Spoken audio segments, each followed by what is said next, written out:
রাজনন্দিনী হবার লোভে পেরিয়ে এলাম তেপান্তর। রাজপুত্রের গল্প গাথা, ঠাকুরমার ঝুলি, আরও কত রূপকথা।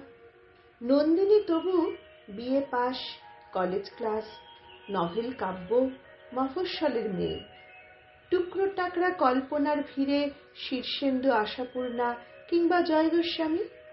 বেণীমাধব রাজপুত্র কেমন দেখতে তাকে, ঘুড়ির সুতো ছেড়ে ছেড়ে হাতে শূন্য লাটাই, তাকিয়ে দেখি ভোক্কারটা, হাতে আমার সিঁদুর কৌটো।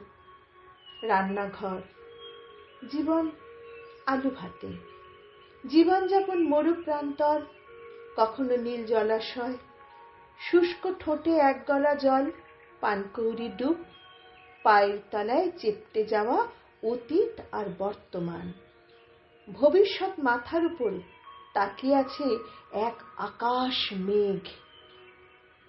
দেহের হাড়, কালো আবলুস কাঠ, কুঁচকে যাওয়া পোড়া চামড়া, শিরায় শিরায় পৌষ পার্বণ, খিক খিক হাসি, বুকে কপ, ঘোলাটে চোখে রাজনন্দিনীর ভবিষ্যৎ।